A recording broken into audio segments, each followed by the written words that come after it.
All right, welcome back. Good morning. I'm going to get started with the EPSCoR updates that will be led by Dr. Loretta Moore. Over to you. Good morning, everyone. We thank you so much for joining us this week. I don't know about each of you, but once these videos and slide presentations are posted, I will be going back through many of them. They were so rich with information and knowledge. I think that our cyber synergy team said to give them about a week and that they would send a notice out to all registered participants about their availability. So you don't have to keep checking all of the slides.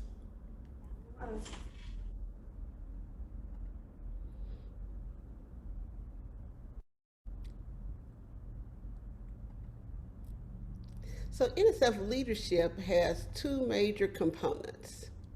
The director who oversees NSF staff and management and is responsible for program creation and administration, merit review, planning, budget, and day-to-day operations. And we have the National Science Board, a 24-member group of eminent individuals who establish overall policies for the foundation, cost share, Arctic facilities, etc. And they serve as an advisor to Congress and the President of the U.S. The board approves major NSF awards, provides congressional testimony, and issues statements relevant to the nation's science and engineering enterprise. There was a recent congressional hearing where the chairwoman, Dr. Ellen Okoa, retired director of the Lyndon B. Johnson Space Center, experienced astronaut and first Hispanic female astronaut of the board, and our NSF director, you've heard about him, responded to questions and some congressional testimonies. So if you haven't heard those, please be sure to check them out because I think they're fascinating and they really demonstrate the commitment of everyone to the EPSCoR program. So that testimony with the two of them was truly awesome. And so if you want to know more about NSB, check them out at the NSF /NSB. And so there's currently a call for NSB board nominations. And I know that I've heard from so many of you in terms of how do you become a member of these prominent advisory committees. Well, the call for nominations is out there, so check out the website and be sure to nominate someone. And so there's also information out there about the NSF merit review process. And there's a report, and I've heard questions about that. And I think equally important is the NSB Vision 2030 report. And there's a report on the skilled technical workforce. And then, as I indicated, EPSCoR provided a briefing on May 19th. So be sure to check it out. And you all know where EPSCoR is located. It's located within the Office of Integrative Activities. You heard from my office head, Susie Iacona, earlier today. And our sister sections are Convergence Accelerators, Integrative Activities, and Evaluation and Assessment Capability. And you heard from Clemencia and Cynthia.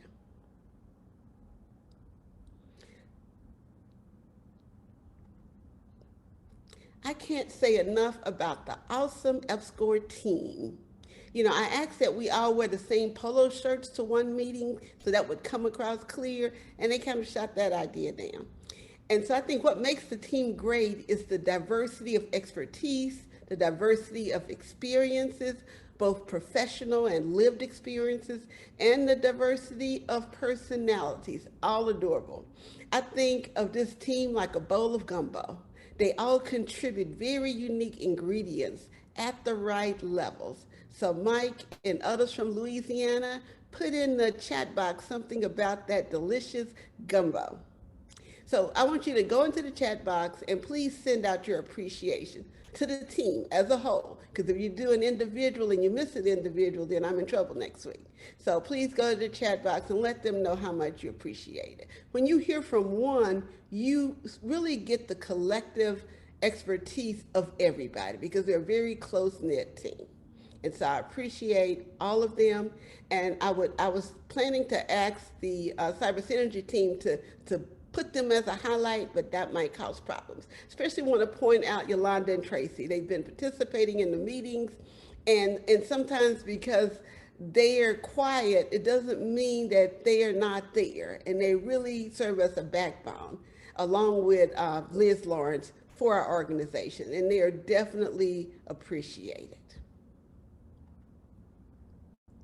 So you're all aware of the mission of EPSCoR to enhance the research competitiveness of targeted jurisdictions by strengthening STEM capacity and capability. Our goals are to catalyze the development of research, to establish STEM professional development pathways, to broaden participation of diverse groups and institutions, to affect sustainable engagement in STEM, and to impact jurisdictional economic development. You know that we currently have 28 jurisdictions, 25 states in the territories of Guam, Puerto Rico, and U.S. Virgin Islands. So when we talk about catalyzing research within and among the jurisdiction, there is so much richness there. And we want you to use the visioning activity as an opportunity to really be able to showcase that research capacity that you've built and that you're taking to the next level. Another goal is the establishment of STEM professional development pathways from the undergraduate to the professoriate. This chart shows the total number of individuals supported across all tracks for FY20. And we have 2 individuals that we've highlighted, but we have so many examples. And so we have this information. We want to collect more highlights and highlight more individuals. Ronaldo is from the University of Montana. And then we have Marguerite, who was supported by the New Hampshire BioMaid Transfer Scholars Program that focuses on that pipeline from community colleges to the 4-year colleges. In addition to the very important research and the development of professional development pathways for participants, EPSCoR affects engagement in STEM at national and global levels. This data shows the total number of educators and students reached through the Track 1 external engagement activities, which includes any outreach activities that the project participants do to help advance broadening participation goals and enhance broader impacts. And we know that there's also external engagement with our Track 2 projects at a particular level, and we know that many of our Track 4 awardees engage participants. EPSCoR broadens participation of diverse groups and individuals in STEMs. These are just 2 highlights. We have the NSF Includes Alliance, expanding the first 2 STEM Success Network, and you heard about this from our director. He's so proud of this. And we highlight it because it is an opportunity for all of our jurisdictions, many of which have rural populations, to engage, to learn, to find out how we can scale, at speed, some of the activities that they are doing. And we also highlight a recently funded collaborative research project. And you've heard all about this from our director, you've heard from us. And I think it's great that we focus on communities that have been traditionally underrepresented. I think this project provides an opportunity for us to scale. How do we involve the many other jurisdictions with this particular population group? And then how do we model similar activities for our other underrepresented populations? And so we highlighted, because of the great things it's doing and the partnerships with the 6 jurisdictions, but we highlighted as a model for what we can do across all of our underrepresented populations.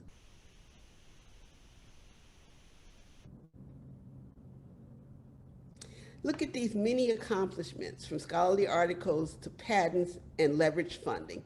You should congratulate yourself because this is phenomenal.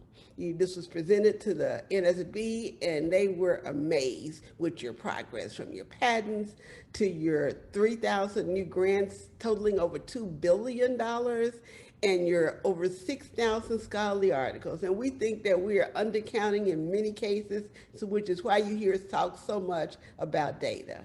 And you look at the pictures representing the Arkansas students who won the Clean Energy Prize and went on to receive a SBIR.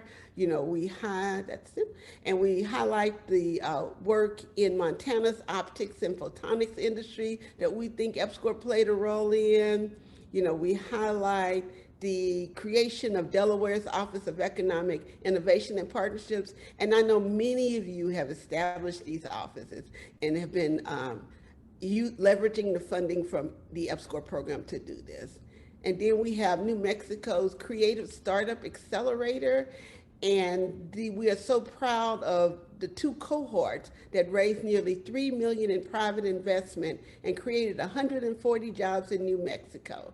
And the fact that 90% of these startups are women or minority owned is tremendous. Through all of our different investment strategies, we are constantly working on connection, collaboration, and partnership. And you heard the director talk about that. And we have a large variety of external stakeholders, and you see them here. And we're so pleased that the EPSCoR Interagency Coordinating Committee could join us.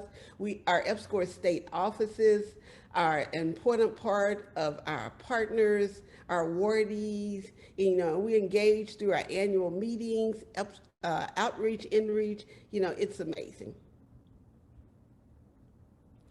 And throughout the foundation, with co-funding, with outreach from other parts of the agency to our community, with our Office of Legislative and Public Affairs, and you heard from Amanda here, and we see that the GRFP is really trying to do workshops for our community. And we have domain PLs participate in our site visits, reverse site visits, and you've met many of those in your interactions. And then we really have partnerships within OIA. You heard from EAC, you know, and we also work with IA and Convergence Accelerators. And I'm sure you're all aware of our three major investment strategies from our research infrastructure improvement, known as tracks 1, 2, 3, and 4. You know, I mentioned earlier that we started co-funding, a very important strategy, and you heard all about this through Timothy Van Rieken's presentation. And, you know, it's always important to engage with the community in our workshops and outreach, and I really appreciate the increase in proposals that you've submitted for workshop opportunities. And here they are. You know, Track 1 has always been our flagship program and the main investment for improving statewide research capacity. These are center scale awards, and they're aligned with priorities in your jurisdiction's S&T plan. And you'll hear more about this as we go into a discussion on Track 1. We appreciate the leadership of Jean Small, where Tim Van Rieken serves as second. We have Track 2 awards promote interjurisdictional, so across jurisdictions. You know, many of our Track 2 teams have a regional focus, and we appreciate that. You heard from JD and his team, and you saw those tremendous example of the work that they were doing. I'm so impressed. That's one session that I will go back and repeat just to hear it all once again. Our Track 3 Building Diverse Community program was established to address some findings of the EPSCoR 2030 workshop. Ultimately, NSF includes a larger foundation-wide program, began in 2015. Track 3 is now on hiatus. And Track 4, in response to community feedback as well, we needed a stronger focus on early career investigators, and we appreciate Dr. Whitley's leadership and her team, Sabrata and Andrea, for all that they do to support that community. And you heard the presentation for some members of our community, and you'll hear more later. And I'm not even going to speak to this slide because Tim Van Rieken spoke to it in the session that he provided. As you can see, our funding has been consistently increasing. Our FY21 appropriations is $200 million. As indicated earlier, Track 1 represents our largest investment, and co-funding has increased in past years as we expanded our priorities to provide co-funding for center scale awards such as includes, we supported LSM, and we recently co-funded a MERSEC to the University of Delaware, I believe.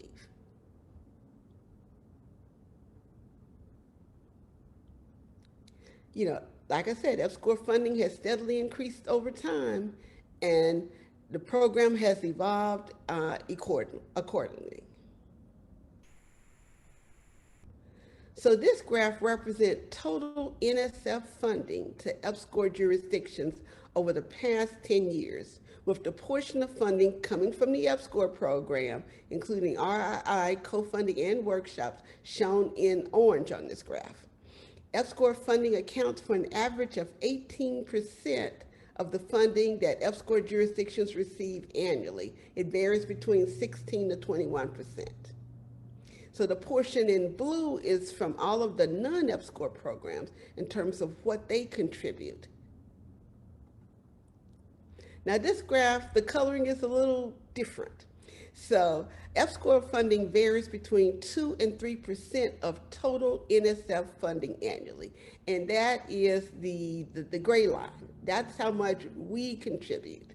And then you see the orange line is the contribution from throughout the foundation to EPSCoR jurisdictions, institutions, and individuals. Now this blue portion is the remainder. And so my goal, my vision for you is how do we, especially as NSF funding increases, and even now, how do we tip into the blue portion? We've remained steady, which is great. And Tim showed you some of the funding numbers, but we want to be even more aggressive in terms of getting a portion of this blue. And while we receive 13 to 16% of NSF funding annually, this means that combining all EPSCoR jurisdictions receive about the same amount as one particular state, which I will not name here. But the information is online, it's on our website, you can look at our eligibility tables. And we want to be able to acquire more resources for our jurisdictions. So this graph shows the average amount of NSF research funds by cohort for the initial 5 years in the program and the most recent 5 years in the program in red. And so we have this broken out by jurisdiction that we utilize in our congressional reports, and we often share information with our congressional leaders when requested. And so there are many ways that we could look at progress, besides by cohort. And we hope that throughout the visioning activity, we'll have an opportunity to do so. So these are sort of our general time frames. They're not set in stone, and they're subject to change depending on programmatic priorities. And we see that in the fall, this is sort of the first quarter, October, November, and December of FY22, we'll have the Track 1 merit review, we'll have the Track 2 solicitation to go out, we'll have our site visits for those Track 1 projects in year 4. And then in the winter, we'll have Track 2 proposals will become due January, February, March. We'll have our reverse site visits for Track 1 projects in year 2. And then in the spring, we'll have the annual final reports due April, May, June. We're waiting on those. We'll have our reverse site visits for year 2, Track 1. And we have the Track 1 solicitation, Track 4 proposals due, and the Track 2 merit review. And then in the summer, I highlight that because we really need to have those annual and final reports so that we can process those reports, we can give you feedback on the amazing things you're doing, and we can release those increments if you have an increment pending. And we'll also have Track 4 merit review, and our Track 1 proposals will become due. So it's a cycle, it continues. And throughout the year, we know that we have co-funding and we have workshop activities that we're reviewing and funding. And we also have the new Track 2 DCL, and you'll hear more about that from J.D. Swanson. So while the mission of EPSCoR has remained essentially unchanged, the program scope has expanded to include novel capacity building strategies. From the 1978 NSB resolution creating the then experimental program to stimulate competitive research to the 2017 American Innovation and Competitiveness Act, which reauthorized funding and changed the E from experimental to established. We have added up to 4 tracks, and we have added our very popular cross-agency activity of co-funding. We have had lots of reports and community interest, as Tim spoke to on yesterday. And everybody wants to hear about EPSCoR eligibility. We've had a number of graduation, and 3 are still above the eligibility threshold. But we have many jurisdictions that have doubled or even tripled where they were from the beginning of the program. We started with 5 eligible cohorts, and we've grown to 31. And like I said, we have 28 eligible jurisdictions, and we're so proud of all of you. Now, we're not briefing this chart because we have many things to cover, but I did want to point out, given that evolution of change, given all that we've done, we have to think about, okay, what's been our theory of change? Is it achieving the outcomes that we have so talked about in terms of our goals? And we know that it's not just about the EPSCoR program itself. It's about the jurisdictions, it's about the institution, it's about the individuals, PIs, our directors, our specialists. It's about all of us that will help contribute to the change that we want to see over here in terms of outcomes and impact. And we have the activities internally that we do, and this is just a snapshot. It's not an exhaustive listing. And then we have our outputs in terms of our investment decisions. And we have our oversight, our outreach. We have many things that we do. And then, of course, we have jurisdictional outputs, and we appreciate the project administrators for the track 1. We know you do a lot to collect all of this data. You pass it, and then Liz compiles it and integrates it, and we run reports on it. And we appreciate all that you do for all projects, track 2, track 4, workshops, for the information that you put into those annual reports, because that helps us as well to understand what we've achieved. Now, we won't talk about this, but you saw it last year, and we were working with EAC to roll out how you might go about taking a logic model at the jurisdiction, at the institution, at the team, or the individual level to think about your theory of change and how you're going to achieve those short-term but those long-term outcomes, as well as the many outputs. And we'll talk more about that as we go throughout the year and next year. And I showed you this, and Tim showed you this. We know it doesn't happen overnight. Change at the individual level is a couple of years, but change at the jurisdiction level and change at the program level, it takes longer. And the program is 43 years old. So if change takes, 20 to 50 or 30 to 50 years, we're just starting to see that change.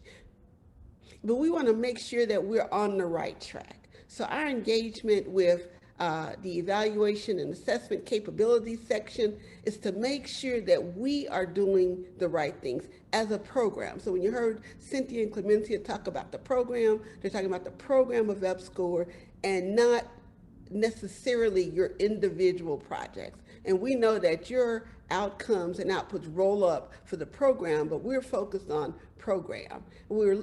As a part of the learning agenda, we're looking at what are the most appropriate and useful implementation and performance indicators for monitoring progress. And this is for the program so that we can claim ultimate success. And we don't want to collect a whole lot of data. Don't worry, PIs, project administrators. We want to figure out what's the minimal set of indicators that we can collect to demonstrate progress of the program.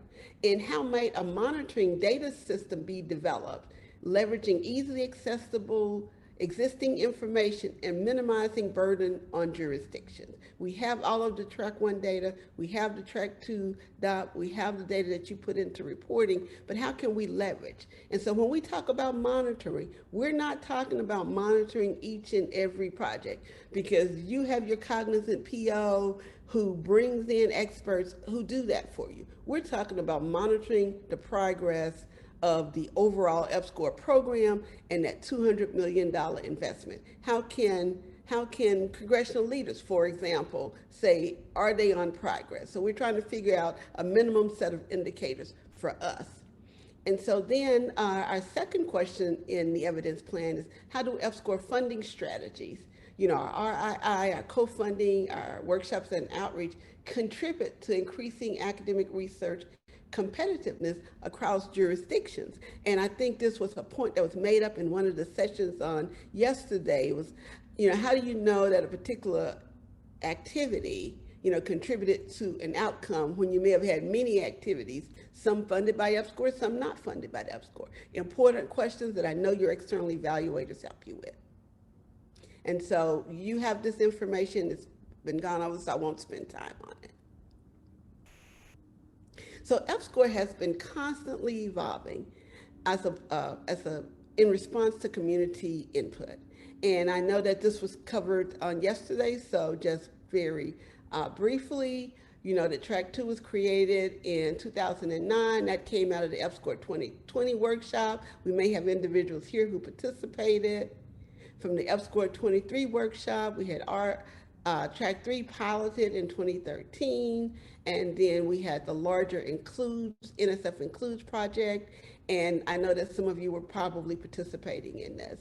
And we have the EPSCoR COVs and all of this. Tim did an outstanding and thorough job of presenting. I'm just highlighting it here. From the COVs, they've talked about increased staffing, and I know that the team loves to hear that. We've worked on working smarter and more efficiently. Increased staffing is something that was echoed again in the 2020, but we're now at full staff. We introduce you to Eric and Sabrata, who rounded out our team of 8 program officers. And then we had the National Academy's report for redefining EPSCoR eligibility methodology. And we did that, a year-long process. We thank all of you who contributed.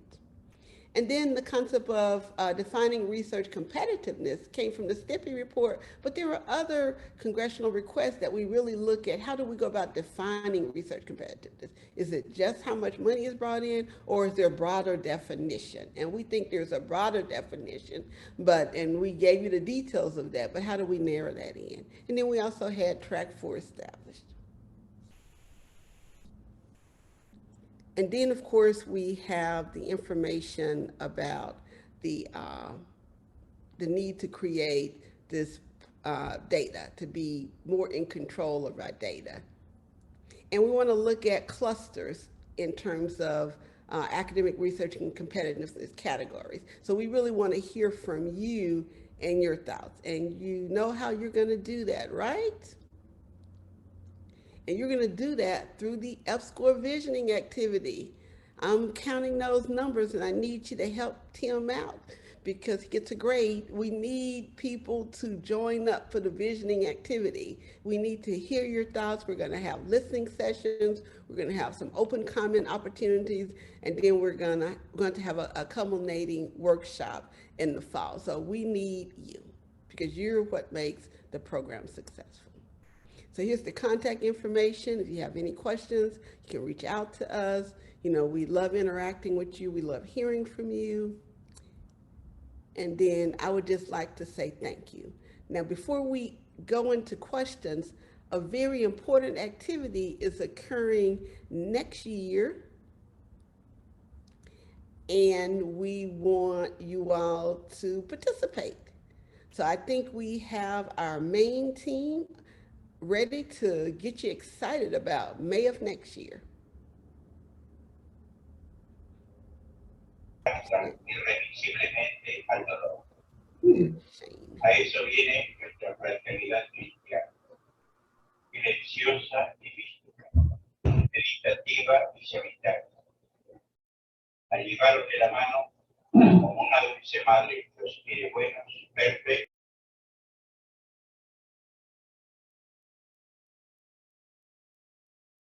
Team Cyber Synergy, are we ready to go with Maine? I heard some extra individuals engaged in conversation. Okay, there we go. Hi, Loretta. This is Jose. I'm going to introduce very quickly Shane Moyton from the University of Maine, who has been coordinating with Cody and Lori the next EPSCoR National Conference. And they have been working very hard, constantly adjusting to the effects of the pandemic in order for us to have an in-person meeting next year. So he's going to provide us an update on that on the national conference. So go ahead, Shane. So thank you for the opportunity to provide this update today about next May. For those that know me here in the meeting today, you're probably aware that we've been hoping to be involved with the national conference meeting for a number of years now. So this is a wonderful opportunity. Yet next year's interesting in that it's going to be a combined national EPSCoR conference and the annual PI meeting. We'll do all of it together, which, hopefully you'll get more bang for your travel buck. Next slide, please. So the event is going to be held in Portland, Maine. The University of Maine, where I'm speaking from today, is in Bangor, Maine, about 2 hours north of Portland. Maine is a fairly, large state. We have 3,500 miles of coast, and the largest bay in the state is Casco Bay in southern Maine, and that's where Portland is located. So Portland, seems year over year, Portland gets more and more accolades as being a travel destination, and you'll see some of those accolades here at the top of this slide. This view that we're looking at is of Commercial Street, which runs right along the waterfront, and our conference hotel is about a 12-minute walk from the middle of Commercial Street. The conference hotel will be just off to the left a bit, just truncated from this photograph.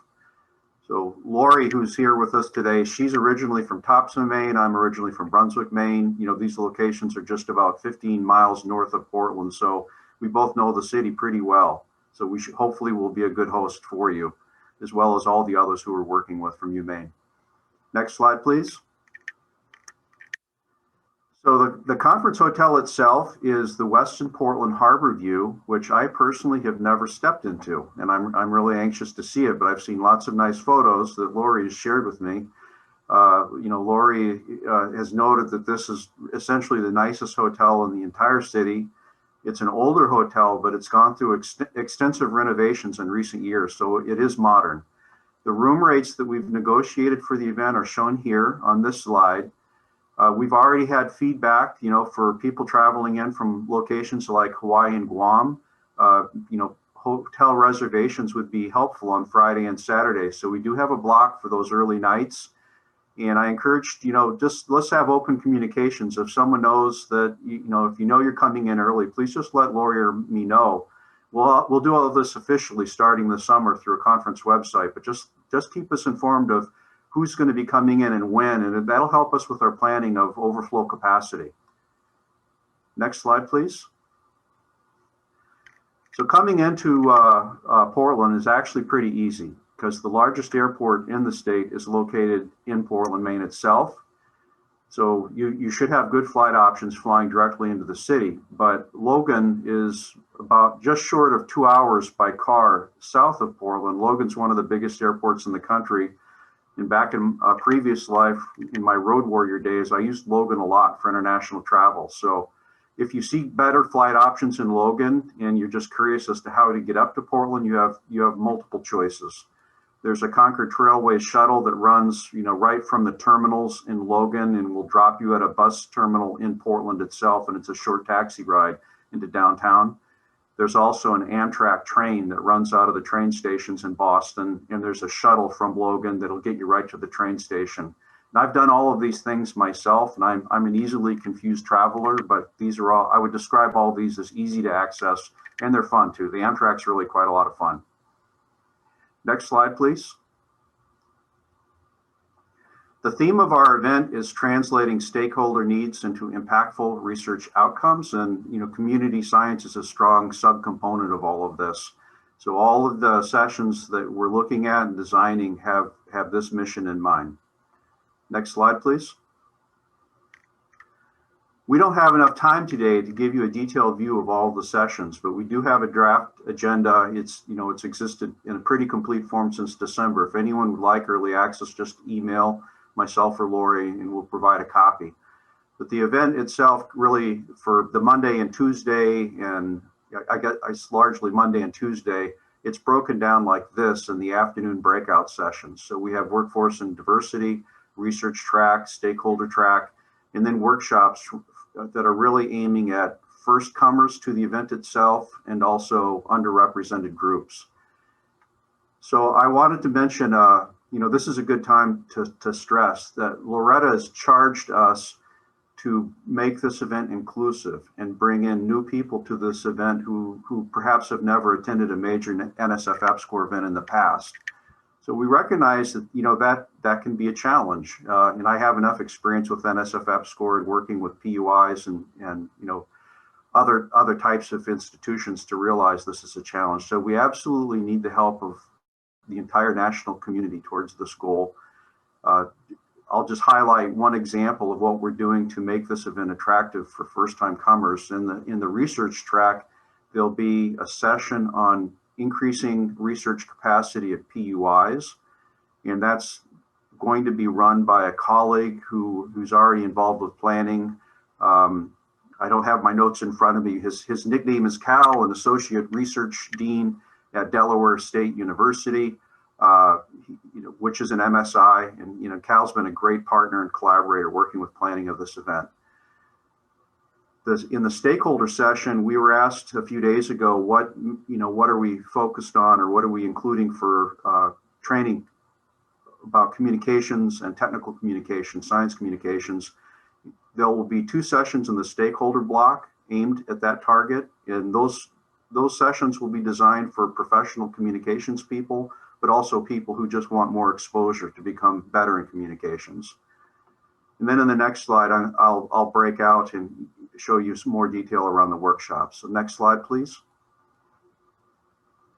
So this is the workshops that are part of the core event itself as they're currently laid out. So this is draft. We could add to this list or make revisions. Your feedback is very much welcome. We're a year out and we still have the opportunity to refine our plan of approach. So for student topics, here we have the communicating science, alternative STEM careers. There's a networking activity and mentoring workshop. Then on the faculty topics, we've actually seen good content at this event this year in the top 2 bullets here, and some in the third as well. But we're going to be coming back to these topics with, in terms of their design, there'll be strong participation from the target audience itself. So Lori's here with us today, and I'm hoping that we have an event website up next month to show more details of all of this. And again, your feedback is welcome as we go. Next slide, please.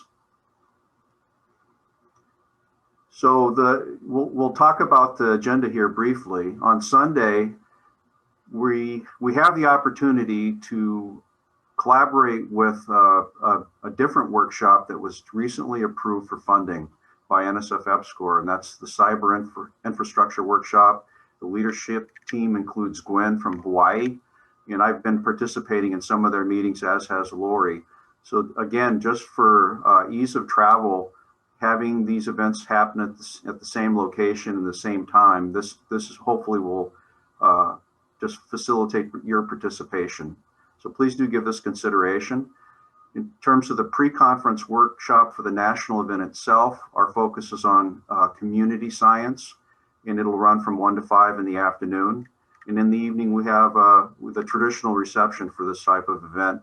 And the theme for the reception will be community science again. Next slide, please. So here we highlight Monday through Wednesday. Monday and Tuesday are more or less a national conference focus. So we have keynotes running in the morning of Monday and Tuesday, and those keynotes will occur at the Merrill Auditorium, which is a very nice facility, very large facility.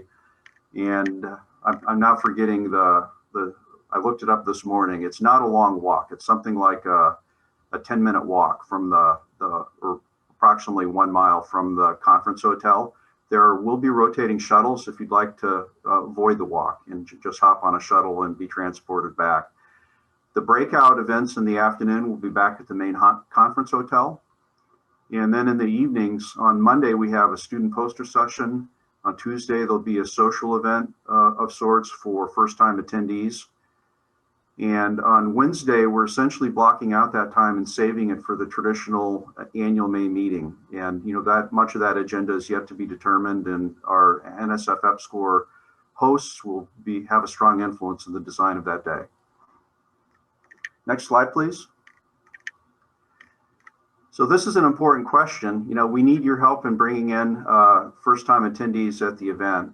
So we have set aside $10,000 per jurisdiction.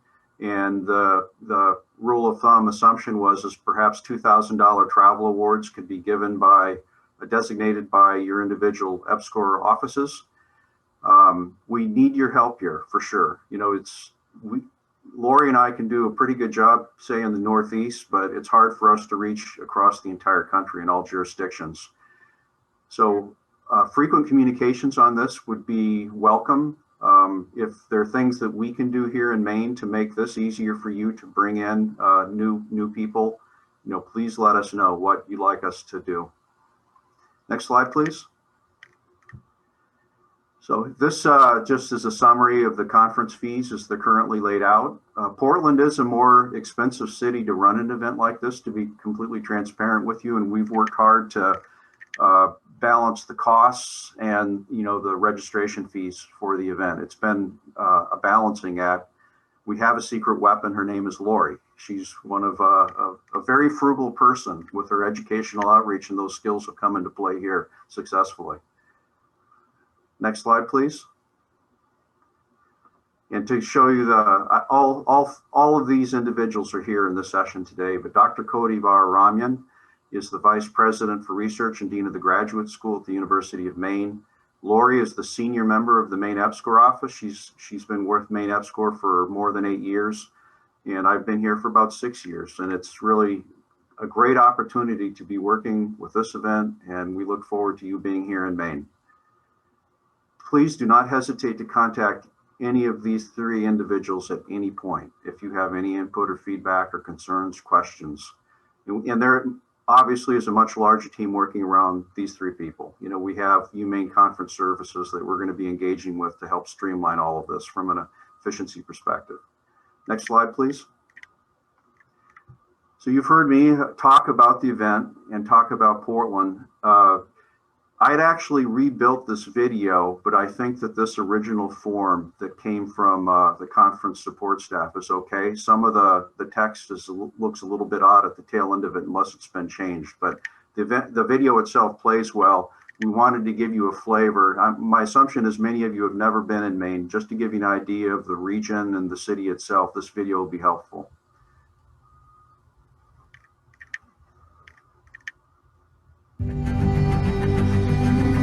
There's so many different little communities right around Portland, different harbors, different islands and peninsulas to explore. You can keep coming back again and again. You can live here for your whole life, and there's still new things to explore all the time. I lived a 2-minute walk from the beach. That's where I started lobstering. Ever since then, I couldn't get enough of it. I love people from Portland, Maine. I love the switching of weather, even if it's not that easy, but I love it. A beautiful thing about Portland is we want you to come to the city. And it's not like, hey, come to my restaurant. It's the best. It's like, hey, come to our city because it's the best. It's not like this everywhere, so it's cool.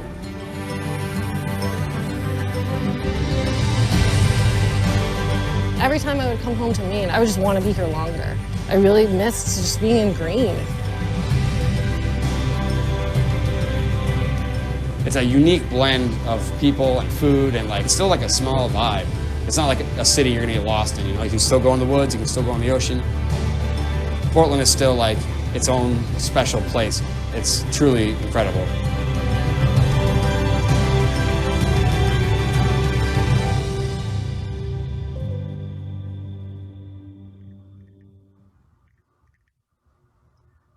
So that's the end of our presentation, but everyone from Maine is here. If there's any brief questions that we could help with, if there's time for that, or we're happy to take emails and phone calls after the event.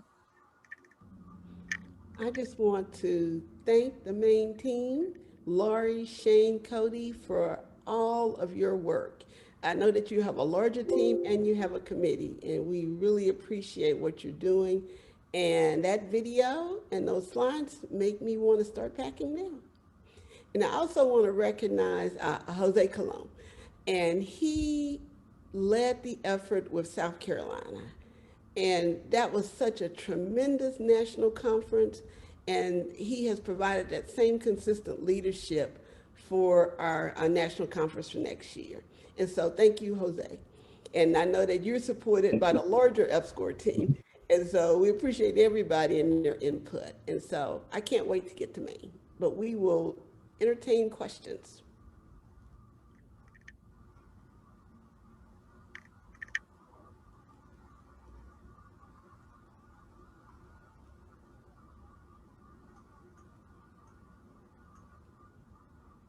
Hello, good morning. This is Jennifer Fowler in Arkansas. I have a question about the May meeting next year.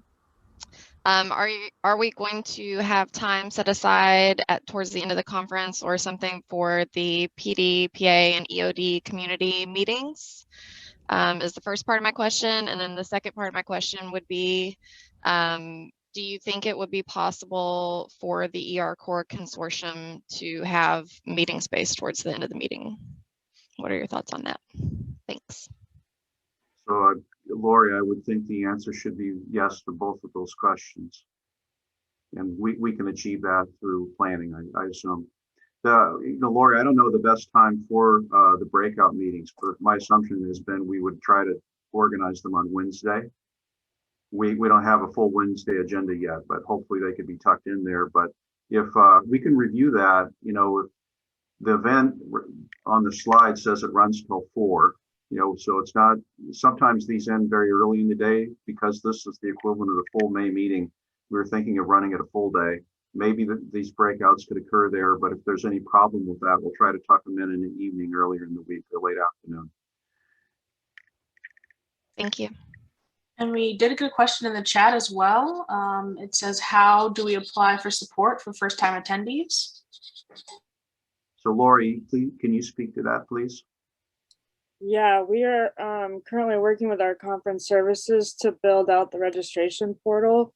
And through that registration portal, we'll be able to track who needs to get the proper paperwork sent to them. And so as we get that information from them, we've pushed it out the timeline till June just because of COVID planning on campus. But as soon as we get those details nailed down, we'll be sending out extensive paperwork and guidance around that. What type of time frame do you think is likely, Lori, for those communications? I'm going to assume it's probably not going to be till July. I mean, registration actually doesn't begin till December. So there is plenty of time between now and July to get that solid. Thank you.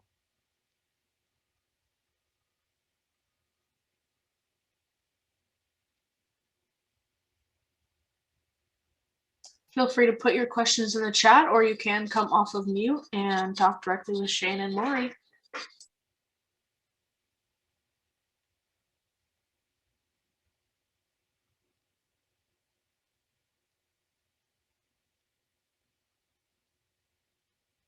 Well, Portland is very much a foodie city. If you like fine dining and high quality casual dining, there's a lot of it there. And I read just a few weeks ago, I think Maine has just become the most number of microbreweries per capita in the country, while I'm not encouraging alcohol consumption. We got a question about kayak rentals nearby.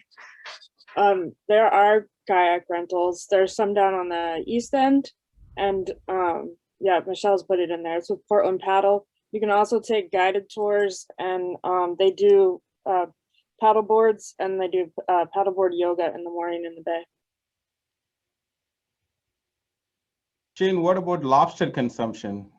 I know you cannot talk about alcohol, but can you talk about lobster? It's encouraged. Okay. This is why when Loretta was so kind to allow the meeting to be delayed, we originally, this was to be November of this year. And even though things have gotten so much better with COVID just in recent weeks and months, I'm still happy that Loretta and the team allowed this to be delayed into May, because where it's so helpful at this point is securing the keynote speakers. If we were trying to get them to lock in 4 months ago, it may have been quite difficult because of the uncertainty. So we've delayed it to May. It's a physical meeting, and that, of course, promotes lobster consumption. So I see that Mel's asking about the poster session, and yes, we are modeling the poster session similar to previous conferences. I didn't mention it, but we'll have more details when we launch the website. But we are designing other special sessions for other important groups, such as state EPSCoR committee members. That's a focal point. There will be at least a couple of sessions aiming at state EPSCoR committees. And later today, we'll be talking about a potential workshop aimed just at state EPSCoR committees. We do consider that an important topic. The weather in May should be, if it's, relative to 30 years ago when I was in high school, May is now like June. So we're having 72 degrees sun, very nice warm weather, and hopefully it'll be just like this 1 year from now. It can be chilly though at night, so it is relatively, it's around 40 in the evenings, so you do need to pack sweaters. Yeah, May versus April, we promised NSF that there will be no snow. And we can pretty confidently promise that at this point. Late April, 2 years ago, I had to cancel a very important graduate student workshop because we got something like 23 inches on April 20th. But this is late enough in May that we don't have to worry about it.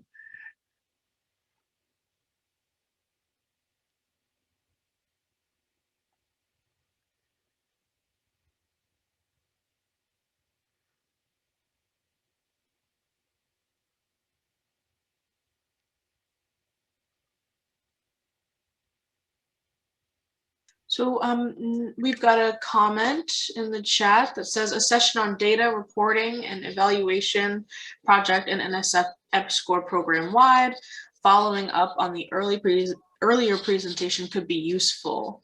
EPSCoR may fit, ERCoR may fit within that context. I think that's a very interesting idea. And there is at least one session that's being kept in reserve right now, so it can be prioritized fairly close to the event. Maybe this would be a good candidate to consider. I was just speaking with Jose about keeping that one session flexible just a day or two ago. But I'm passionate about evaluation as well. We spend a lot of money on Track 1 grants on evaluation, and we want to get the most from those activities.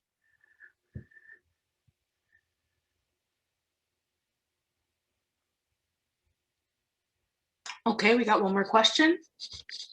Oh, maybe not. Never mind. I think it's the EPSCoR team, so if someone can make a note of it.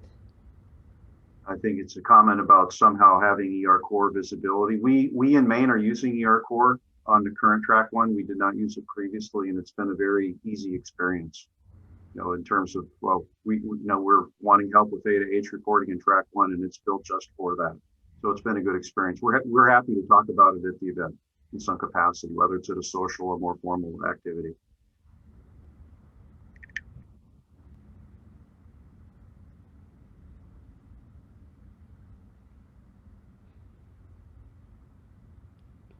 Any other questions or comments for the main team, for myself?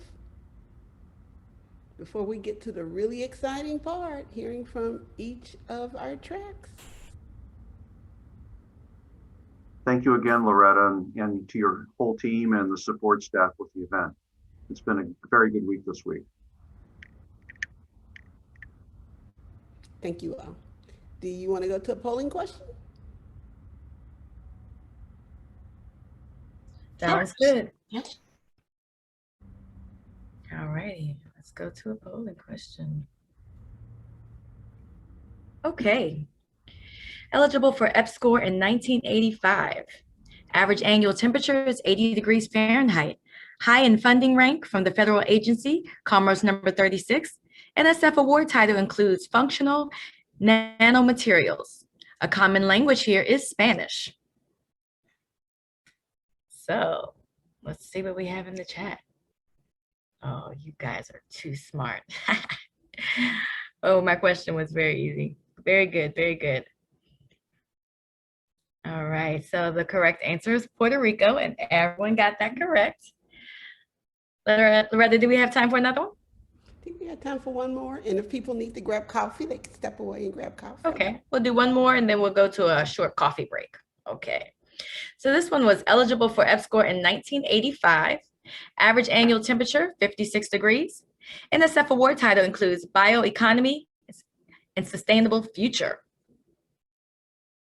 All right, put those answers in the chat. Name that jurisdiction.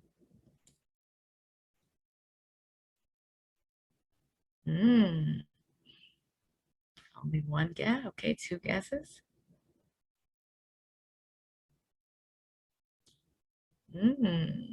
Lots of different answers here. How about we give it another 15 seconds? So far, only one person got it right. Wow. Okay. The correct answer is Kentucky. The correct answer is Kentucky. All right. So now, take a quick break.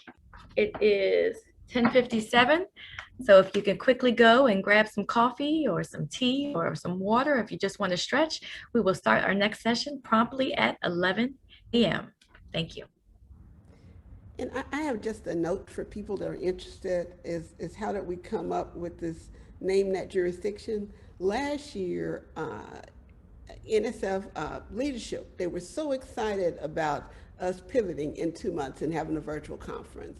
And they loved the presentations from the jurisdictions, the focus on COVID and everything. So after we made it through the week, they said, okay, we want to know more about EPSCoR. We're going to have an EPSCoR cafe. And of course, me and my team were like, oh my gosh, we just made it through the week. And so it was one individual's idea, and I think, and Jean helped us to pull together the information, and we had a game as a part of that session, name that jurisdiction. So we were testing the knowledge of our colleagues about the EPSCoR jurisdictions, and they loved that so much. And they were like, let's take this show on the road. I was like, I don't think so, but we did want to share with you that because it came out of the meeting last year, and it was a really powerful way for us to share with our office. And of course, they wanted us to take it wider throughout NSF, but right now we're hiding out from that opportunity. But they really appreciated learning from you, learning about the program, learning about the jurisdictions. And we are hoping that EPSCoR visionary activity will be just as engaging and an opportunity for people to learn about you and all of your accomplishments and hear from you, through those presentations and videos. So thank you all. Thanks, Jean. Thanks, Tim. Thanks, team, for that EPSCoR Cafe last year.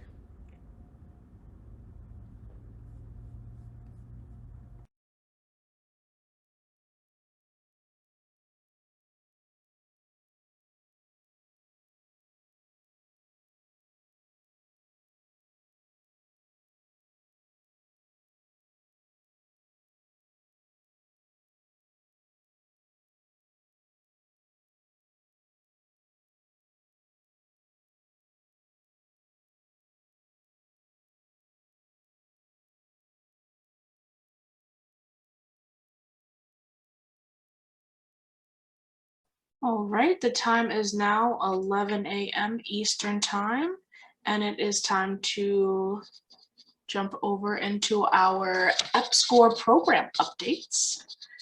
And we have quite a few lovely speakers this morning. We have Jean Small, we have Chichi Whitley, we have JD Swanson, as well as excuse me, Andrea Johnson.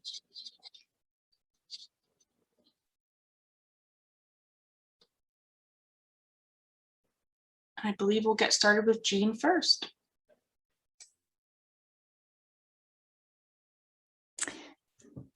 And Janae, will you be showing the slides? Yes, I am pulling them up now. Thank you.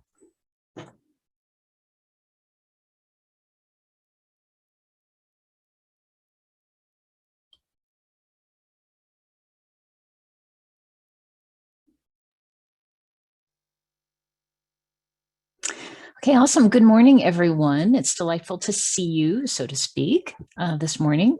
Next slide, please. So I'm doing the track 1 updates, and my best friends in track 1 are Tim Van Rieken and Eric Lindquist, and they are invited to speak up at any time. Next slide, please. Okay, any second now, any second, the new solicitation is going to be live. I just checked my email, it's not out yet. 21586 is the magic number. The letter of intent is going to be due July 14th, the full proposal on August 16th. As before, 20 million for 5 years with 20% cost sharing. So again, we will be sending a message out on the listserv just as soon as possible, but I did get a glimpse of it. Okay, next slide, please. So there isn't a lot of change, substantial change in the new solicitation, but there'll be a few things that may catch your eye as you take a look at it. And probably the biggest one is using the words research and capacity building instead of just research. And this will be throughout the solicitation. This is inviting you to really consider how much of your activities are going to be building capacity to increase your competitiveness and how much you're ready to go and do very high quality research. We'll be talking a lot more about this at the Track 1 Symposium in a few hours. And I will, of course, be available for any detailed one-on-one discussions later on. Next slide, please.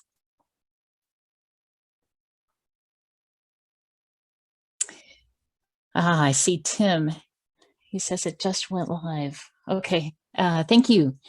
Okay, now, if you listen to Jean Feldman's talk earlier this week, she mentioned that NSF is planning to formalize planning grants as a kind of proposal. So a planning proposal will be an option across NSF coming up.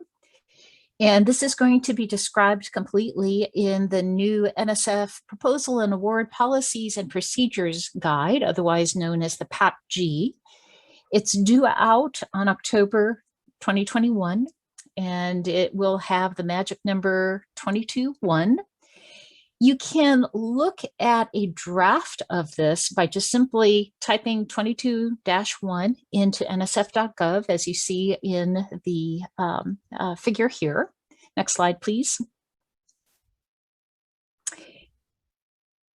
And you'll see something that looks like a marked up draft, which it is. So the draft was put out for the community to put comments, and the comments have been received. The final version is with OMB right now for final approval, which is why neither Jean Feldman nor I can say anything about it because it hasn't been approved. But nonetheless, you can look at the document and read the section on planning proposals. Now, since we have word that there is not likely to be major changes in this section, we are getting ready to work with this opportunity. Next slide, please. So we are anticipating offering planning grants for Track 1. Now, those of you who have been in the community for a long time know that when a jurisdiction becomes newly eligible, one of the first steps is to get a planning grant from our office, as well as getting a jurisdiction committee together, getting a science and technology plan together. But we anticipate actually broadening the use of planning grants to jurisdictions that don't currently have an award and those jurisdictions with an active award, but near the end of their current award. So the planning grants would be for $100,000 for 1 year. We anticipate we'll be able to give you details perhaps as soon as July of this year.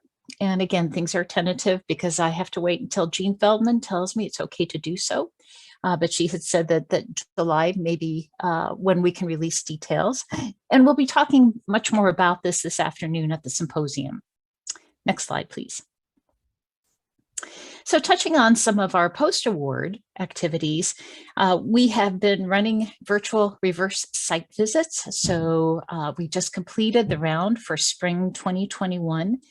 This time around, since we're getting better with Zoom and running meetings, we use the standard 2-day agenda that we would have used had the events been held in the building. And I kind of remember what the NSF building was like. It's been over a year since I've been there.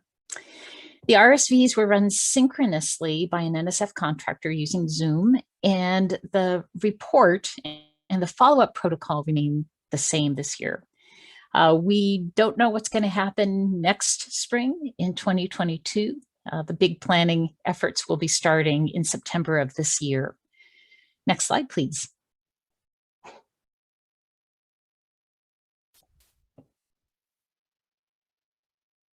Next slide. Oh, we're here. No, sorry. I apologize. Virtual site visits. So the site visits for this fall are being planned as 3-day synchronous virtual meetings. So just to put in perspective, when we did these in person, they were 3 days. Very intense activity on days 1 and 2 involving the jurisdiction, and day 3 was for report writing. And last year, we made a lot of compromises. This year, we are going back to 3 days. One major difference, because it will be virtual, is that there will be a presentation on facilities rather than a facilities tour. Rather than a student poster session, there will be student 3-minute thesis style presentations. There'll be a new postdoc session with a discussion on research and mentorship. Again, the jurisdictions will be involved on days 1 and 2. The report writing will be on day 3. And the site visit report and follow-up protocol will remain the same as before. Next slide, please. So we, again, we shifted everything last year to virtual, and we learned a few lessons from it. First of all, pre-recording presentations, the hours of presentations, it's possible, but it's not ideal. Panelists certainly prefer to have live presentations. But I just want to say jurisdictions can be excellent filmmakers. Oh my gosh, those of you who are called on to actually pre-record your presentations did a beautiful job. It was really a pleasure to see them. The lack of on-site facility tours reduced the discussion time between the panelists and the jurisdiction teams. But I must say that the facilities video presentations were done superbly. In fact, jurisdictions that do a lot of field work, I think we're able to capture some, the flavor of what they're doing actually very, very nicely in video. The quality of the report and the follow-up we felt was maintained relative to the in-person site visits. Okay, next slide, please. So as I sign off here is our contact information. And again, stay tuned for more information on track 1 a little bit later. We'll have questions at the end of the session right now, but I'm going to turn it over to JD Swanson. Okay, great. What I'm going to do, I'm just going to share my screen here and pop mine up and start the presentation. Great. Okay, so and it also helps if I start my video. Okay, so it's awesome to talk to you all. And the first thing I just want to acknowledge to the entire community is just how amazing you all have been throughout COVID-19 and just the way that all of you have continued to keep the wheels of science moving. It hasn't been an easy time, but all of you have made it a really productive and just, you know, productive and really experiential time. And I think we've learned a lot about how science can be done and should be done. So I hope we take the very best lessons that we've learned and move forward with them.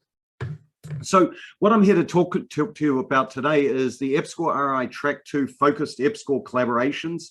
I'm the lead for it, but I also want to acknowledge both Jose Colom and Eric Lindquist, who are also my partners in working with Track 2.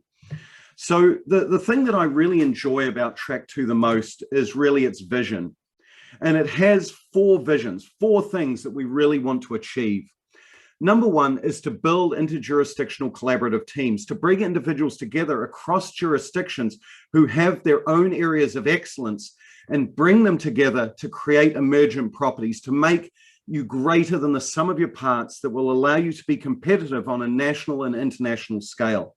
It's the true adage of teamwork really makes the dream work, as to steal something from Loretta. The second thing is that we always focus areas, or we always theme these around focus areas consistent with NSF priorities. An example of this is Industries of the Future, which was our most recent solicitation. And, you know, previous to that, of course, was the data revolution. Previous to that, it was genome to phenome. And if you notice that these have hopefully set you up in positions where you're competitive for the larger pool of NSF funding by having these teams, these incredibly productive teams in place from the get-go, that you, with a track record of excellence. The second thing is it's about building these comprehensive and integrated visions that really drive discovery. And the key thing here is it's about diversity. And we really think here at NSF, the idea of diversity is at the individual, institutional, geographic, and disciplinary level. And Track 2 really encapsulates that. And I think it's something that's incredibly powerful.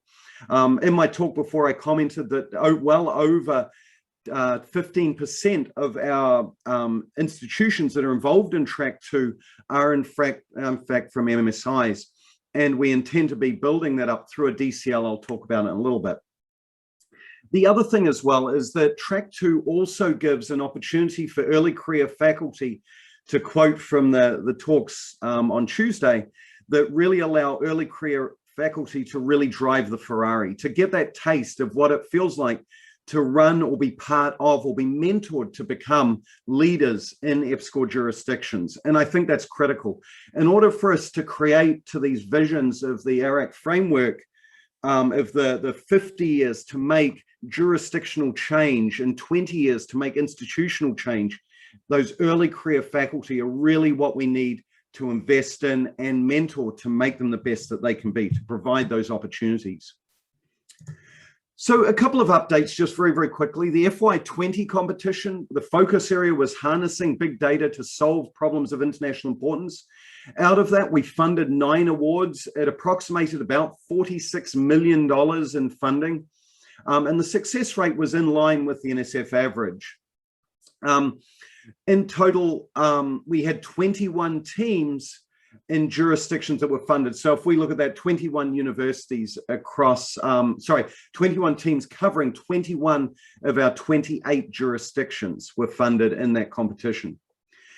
In FY21, that's the current competition. The focus area is advancing research towards industries of the future to ensure economic growth for EPSCoR. And really, this one is a little bit of a departure from what we've done before. What we're really looking for here, and what we're really thinking about and wanting to bring you to the forefront, is that idea of creating a trajectory towards innovation. So not moving away from basic research, but having basic research with an eye for where it can go and how it can be used, and really moving along towards that goal of eventual innovation and everything that's involved in that. Additionally, there were clear calls in the solicitation to have clear workforce development to be able to build individuals within the workforces that will be needed for these industries of the future. So not just advancing our next generation of scientists, but rather helping prepare the actual workforce to be able to be in a position and have your jurisdictions in a position to be able to work within these industries of the future. And finally, we also understand the critical importance is these new industries of the future can be disruptive, whether it's to human resources, whether it's to the within the public, whether it's to the stakeholders, or whether it's to the industries themselves, to include a strong social science and economic component. So it was really, those were the things that we were really looking for, really encouraging you to think about in the FY21 competition. Currently, it's under merit review. We're hoping to have results very, very soon for you. We got some excellent, just phenomenal proposals considering it was the first round. So we're super excited. The team is super excited about this. Looking ahead, we do not expect any major programmatic changes. There's going to be a few language tweaks to help sort of emphasize some pieces within the solicitation, but we don't expect any changes for 2022. And look for a new solicitation this summer. We're currently working on it right now as we speak. A couple of things that we've also done behind the scenes is really worked on Track 2 as a program. And I want to just highlight a couple of things that the team has really implemented to sort of help bring this together, to really bring Track 2 to what it really can be. So the first thing that we did this year was we actually introduced a longer, more in-depth kickoff meeting. It was twice as long. It was 2 days versus the regular 1 day. And what we did was we really structured it in a way to interconnect different pieces of the project. And in particular, really focused on the T2 DOP and also the evaluation. Right, and understanding what the difference was between data collection versus evaluation, and how evaluation can be used in conjunction with advisory boards and also NSF input, and how they all connect together to create a better project and a more sort of inline team, and really working it as a true partnership. The second thing that we really focused on within that meeting was the development of a horizontal and vertical community. Our view here at NSF and across the Track 2 team is really that idea that Track 2 is a group of individuals that can work together, not just within cohorts, but among cohorts. And so, for example, in this meeting, we had people that were more mature in their award come back and introduce themselves, say things that worked, that didn't work, start to provide that network. And also by providing Track 2 an open invitation to this meeting, we're excited to see them have a seat at the table of EPSCoR, and they're becoming more and more strong as a group as we move forward. And we're really excited to see that because they have exceptional things to offer to the EPSCoR community.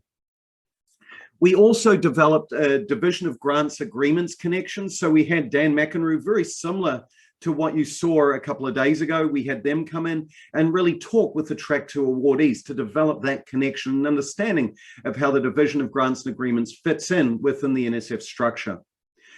We had a special team science component where we actually surveyed or sent out surveys to the teams to figure out where they stood, looking at the main team science. I'm sorry? So we went in and included some team science components where we sent out a survey that allowed the new Track 2 teams to really assess where they fell in the basics of team science, and allowed them to open discussions about how they could improve it or places where they could work towards building it. And finally, we also had a mini strategic planning guidance workshop for them for about half a day. So we believe that by setting the stage early in the awards, that these can build to more productive, stronger teams that we really are excited to see how they develop over the 4 years of their awards. The second thing that we did this year was we also updated the annual reporting guidance, and we really designed it to bring projects beyond just outputs, papers, manuscripts, grants, and so forth, and really get them thinking towards longer range outcomes, right? Things that are really important to us here at EPSCoR, but also we hope that that brings it out to be important to the teams. And finally, we also put a really clear, intentional effort towards reaching out towards guidance for Track 2. And that's both in pre and post award, but also in the development of that network idea that I highlighted earlier. So this brings me to one of the highlights of my year, which has been the development, or the development, and also the announcement of an RI Track 2 DCL. So this is NSF 21078. I'll pop the link into the chat once I'm done speaking, or Jose or Eric will. But what this is it's a Dear Colleague letter that allows you to be able to ask for the first supplements that EPSCoR is funding to broaden networks and partnerships between RI Track 2 projects and minority serving institutions.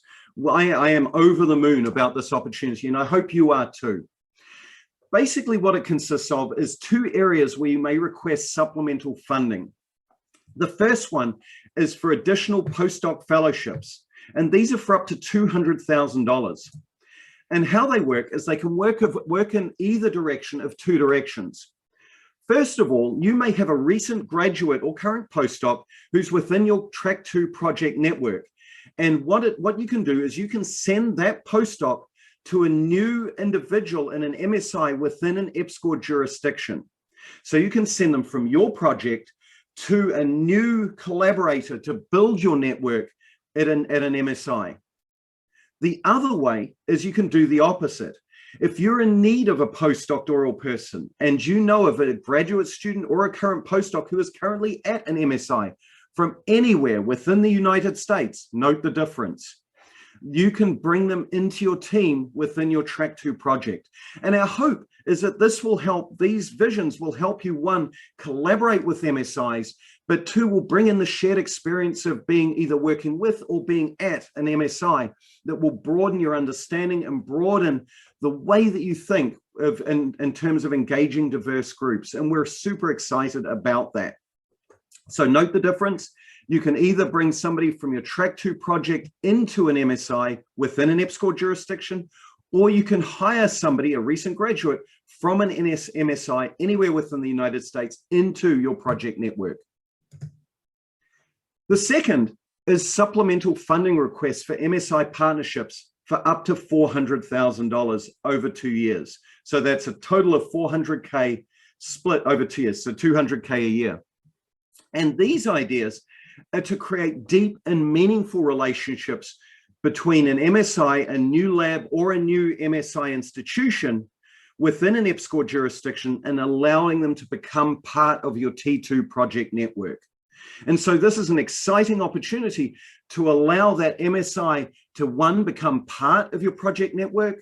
It allows them to bring in new ideas and new viewpoints, right, that come from being within working within an MSI, and it allows you to bring in new expertise into your project network that allows you to build and really work with them. The other thing that we're excited about is we hope that this helps you with some of the hardships or the challenges that you've had during COVID-19, and also especially we hope that this also helps MSIs develop the ability to develop new research infrastructure, both in terms of human capital, intellectual capital, and physical capital, as they become part of your amazing Track 2 teams. So the thing that the scary part about this is that this is like the solicitation was put out on May 5th. We're going to be accepting applications from any time from May 5th, and merit review will begin on a rolling basis starting June 18th of this year. So don't dilly-dally, get on this quick. We have a link to the entire DCL here. Again, I'll pop it in the chat. And what I'm going to be doing is for the second half of my open house today, so in my breakout room, so to speak, from 3 to 4, I will be doing a 3rd webinar based strictly on this DCL. So if you want to come in and learn more about it, please come into my open house session for that. So with that, I just want to introduce just the contact information. There's myself, my phone number, my email address. Jose's and Eric's is also there. Also, feel free to come to the first of those who are in current RI Track 2 projects and you want to just catch up with your other RI Track 2 buddies or T1s or T4s. If you want to be part of that connection, please feel free to drop in for the first hour from 2 to 3 to really come in and be part of the special network that is RI Track 2. Remember, from 3 to 4, I'll be talking about the DCL. And with that, thank you. And I'd love to pass on to my colleague, Chi-Chi Whitley.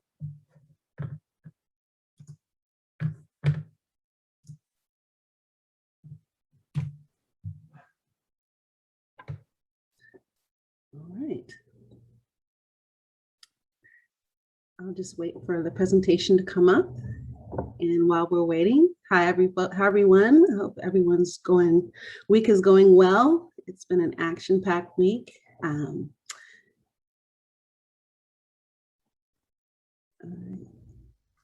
I don't see anyone's faces, so just give me a wave. Give me some kind of hello, clap, smile, laugh, heart, just so I know that you're out there. Ah, I feel the love. Thank you. It's great to see you all. All right, so I'm here representing an awesome team of program officers and program analysts to talk to you today about the EPSCoR Research Fellows opportunity, lovingly known as the Track 4 program, but since we've changed it a little bit, and I'll get into that sooner, I'll be referring to it as the EPSCoR Research Fellows. I have the pleasure of leading a team that includes Subrata Acharya, Yolanda Allen, Jose Colon, who's helping to spearhead our partnership with NASA, and Andrea Johnson. I'm very appreciative of working with my colleagues on this opportunity. Next slide.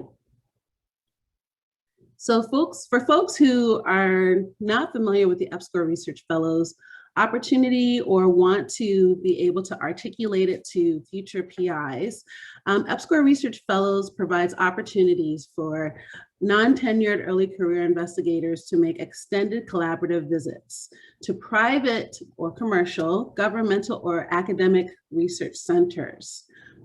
The opportunity provides up to $300,000 that can be spread over 2 years, and we would fund 6 months of research activities.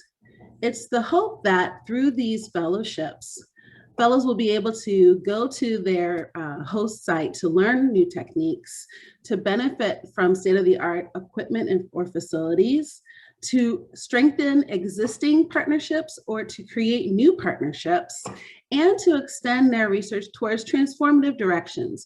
And the thought is that this opportunity is really working to build research infrastructure at the grassroots level through investing in early career investigators and the next generation leaders for STEM. It's important to note that we want to benefit the careers of early career investigators, and we want to build infrastructure within the home institutions in which they reside or their jurisdictions.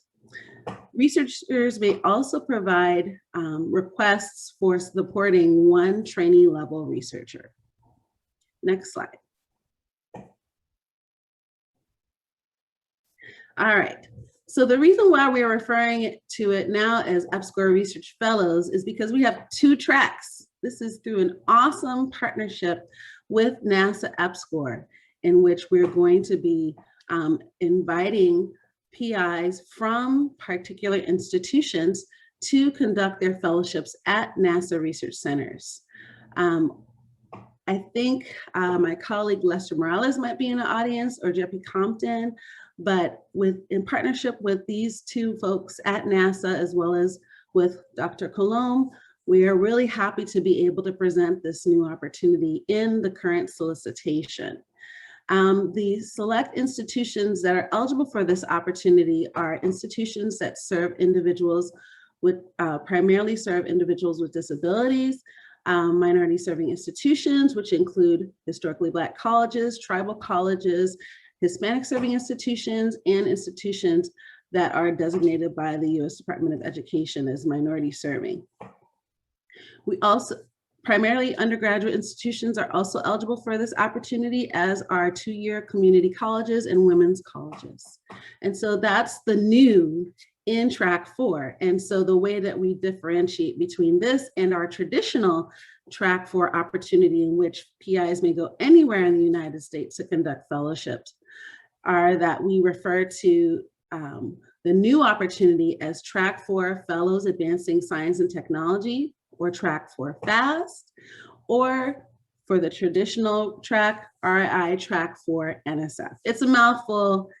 It took a while to get the words together, but I think we're going to move forward with these two names. And I hope that you will be able to let folks know about this new opportunity that is currently available in the solicitation. Next slide. So for this most recent cycle, the fiscal year 20 competition yielded 31 awardees, amounting to up to 6.5 million in investments. 18 of 28 EPSCoR jurisdictions are represented in this pool of awardees, and 25 unique institutions were represented in this pool. And you can see that on my right-hand side, well, on my right-hand side of the screen. I'm also happy to point out that we have quite a few primarily undergraduate institutions, such as Bennington College or Francis Marion University, represented in this pool, as well as minority serving institutions such as University of Puerto Rico Mayagüez or University of Nevada, Las Vegas, as well as University of New Mexico represented. It's so great that we were able to get this new track off the ground in January. And we already have received applications from this most recent solicitation, but we're not even within a year of outreach. And so I want to make sure people understand that there's still opportunities to apply for the RI Track 4 FAST opportunity in the next cycle of the Track 4 competition. In this most recent solicitation, there are some changes of note. Of course, for those that are seeking to access federal facilities that require proposals, it's very important that the PIs discuss their action plans for applying to use particular instruments. And this is important as part of the merit review process. We know that this might inhibit fellowship access to instrumentation. So we want to understand, how do you plan to work through this process? And have you applied for it already, or are you planning to? And what mitigation plans do you have in the case that you're not able to access the instrument? We also want to make sure that fellowships are conducted from a reasonable fellowship distance and duration.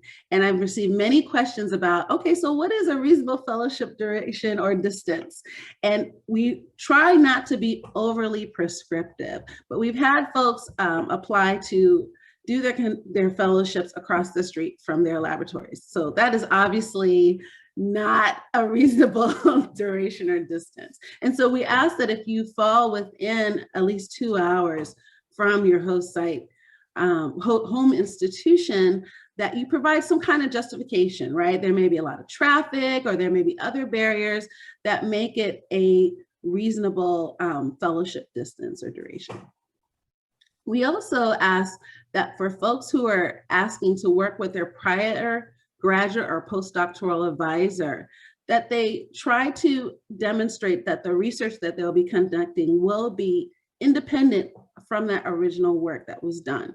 The thought is that the fellowship is supporting opportunities that would not otherwise happen. And so if you're working with someone that was your prior advisor, so they signed off on your thesis or they paid your paycheck as a postdoc, we ask that you help us understand how that research will be novel and independent from those prior interactions. And if you had a prior collaborator at your thesis institution, it's okay. It was not your thesis advisor. That's not who we're referring to. We're referring to folks that signed off on your graduate thesis. Okay, so the solicitation number for the current EPSCoR Research Fellows competition is NSF 21-557. I'm gonna put it in the chat. The next deadline is April 12, 2022. So you have a lot of opportunity to let folks know about this or ask questions. This year, we pioneered office hours where PIs could come and ask questions as they were going through the process. We had a series of office hours throughout the last months of February, March, and April, We will be doing those again throughout the year, and we will be doing additional outreach to get the word out about the EPSCoR Research Fellows opportunities and the 2 tracks. Next slide. So naturally, this fellowship opportunity supports PIs to travel away from the home institution and physically be in another location. Well, guess what? I think that the COVID pandemic is creating a little bit of a barrier there, right? And so we understand, and as was said earlier in the PI meeting today, or this week, we really want to work to be flexible and support our PIs to the best of their ability, and such that if you find that you're not able to travel to your host site during this summer or during this year while there are restrictions from the pandemic, we're going to reiterate that you can request a no-cost extension from your cognizant PI at the appropriate time. And as was described by our DGA colleagues, that is at least 45 days before the end date of your award. Many folks do this earlier. I highly encourage you to not wait till that 45th day. Please go ahead and request it at that time. But if you just received your award this year, it's still too early. I don't even know if you have the capability to request it. So just keep in mind that end date, and then do the math to make sure that you're well before 45 days before the end date, and then you can make the request for no cost extension. And if you have any questions, we've distributed the PI award responsibilities across all of the EPSCoR program officers. And so you can reach out to your cognizant program officer if you have questions. In addition, as you're preparing your annual reports for this year and next, it's understandable that you may not have traveled to your host site. And so it is important for you to describe the challenges or barriers that you've experienced in detail. What type of barriers, what type of things are you not able to do? But then we want to understand, what are you doing to navigate that barrier? What mitigation strategy do you have in place for yourself or for your trainee? And what new opportunities have arisen as a result of implementing those mitigation strategies? We want to understand completely how you're navigating this so that we can also better support you. Next slide. All right, this is my final slide, and it says get help, meaning we are here, we are ready to assist with any questions that you might have, or thoughts or ideas about your experiences. I know in the session yesterday, folks started to ask each other questions among current PIs, and I love that idea. I would love to also facilitate greater connections within this PI community. So look forward to announcements about that. But in addition to myself, you're welcome to reach out to my colleagues, Dr. Colomb, Johnson, or Charya, if you have questions about Track 4 FAST, if you have questions about Track 4 NSF, myself, Dr. Johnson or Acharya is great. And for understanding how to connect with a collaborator at NASA for the FAST program, you're also welcome to contact Jeffy Compton or Lester Morales, and their phone and email information is there. Thank you so much for your attention. And now we can turn it over to my colleague, Andrea Johnson.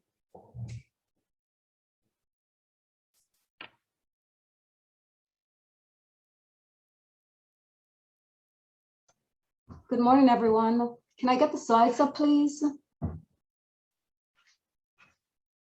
Yes, I'm bringing them up just now. Give me one moment. Thanks, Jane.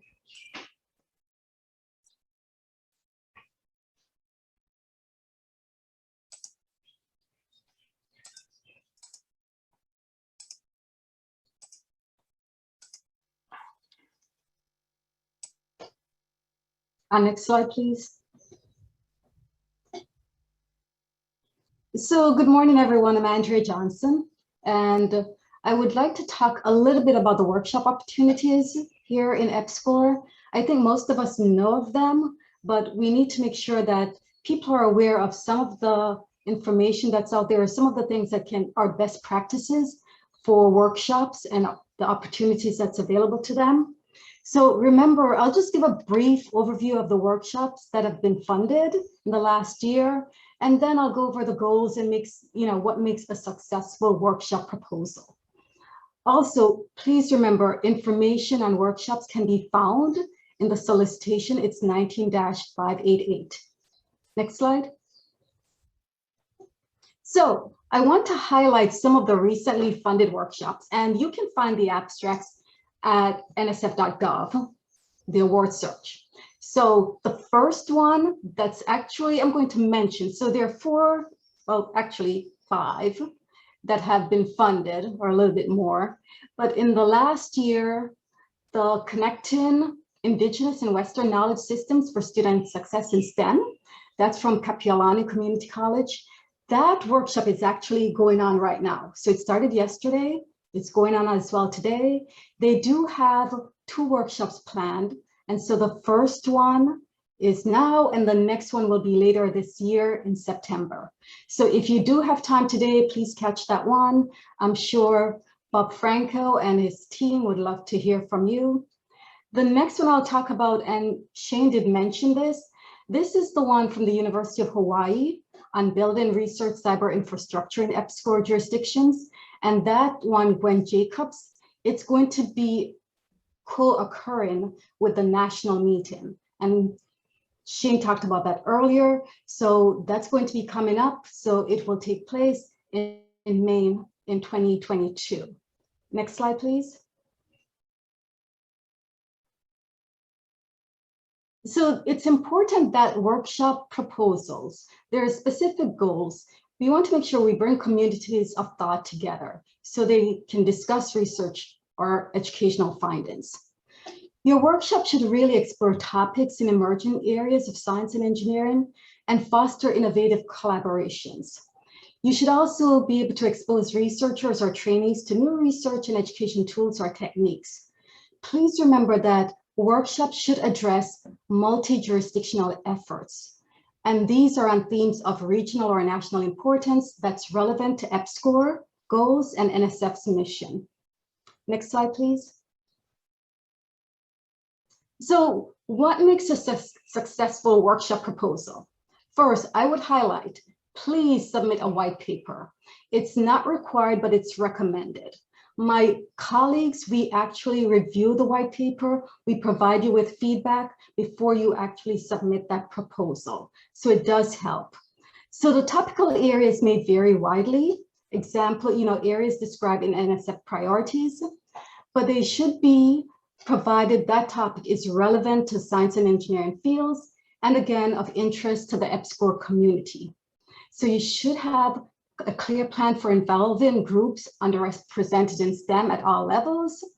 You should provide a tentative agenda with suggested speakers, and of course, letters of support from key participants or collaborators.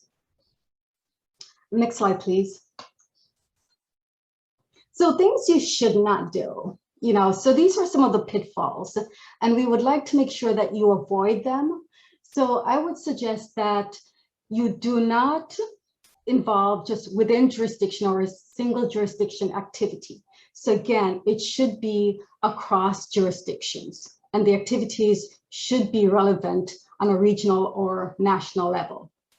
Topics that overlap with NSF already supported areas, those should not be used for or will not be supported here. So I would say, please avoid those. And then, workshops for NSF proposal development, that's a no-no. So we do not support workshops just to develop proposals. And funding to non-EPSCoR jurisdictions, we do not fund other non-EPSCoR jurisdictions, but we do fund speakers from non-EPSCoR jurisdictions. So workshops are not intended for within jurisdiction or for single institution activities, and they are not intended for NSF proposal development, and funding can only support jurisdictions within EPSCoR, except again for speakers. Next slide. So the timeline, I know everyone might think this is very long. You know, you look at the end, the target date for your workshop should be out like 10 to 16 months.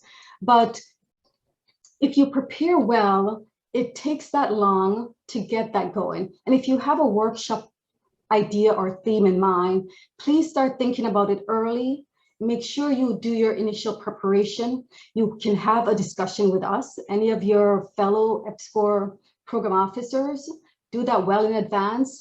Prepare your white paper. Take some time to do that with your team. And then once you submit that white paper, expect that it will take anywhere from a month, you know, a couple weeks to a month for us to review it here at EPSCoR, because we do that as a team. And then prepare your full proposal. And that will take 6 to 8 months, depending. And then have your target date anywhere outside of that. So submit your proposal at least 6 to 8 months prior to the target date for the workshop. Next slide. And I think that's all I have for you. So if you have any questions, again, we'll open it up for questions, but I'd like to say thanks to everyone. I work closely with Sabrata, and we will work to make sure that if you submit a proposal, we will get it through the pipeline as fast as possible. But because there's no specific deadline, it's ongoing. We do have to fit it in with the other work that we're doing. So please be patient. It takes time for us to review the proposals and the white papers. Again, if you want to submit your white paper, you can submit it to NSF EPSCoR at nsf.gov, or you can just send us an email, tell us what your thoughts are, and we will discuss that.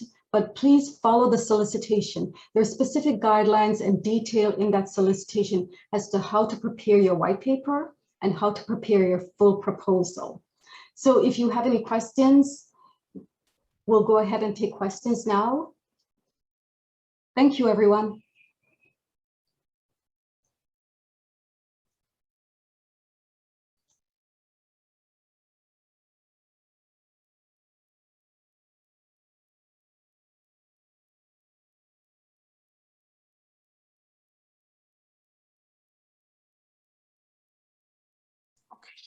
I think we did have some in the chat.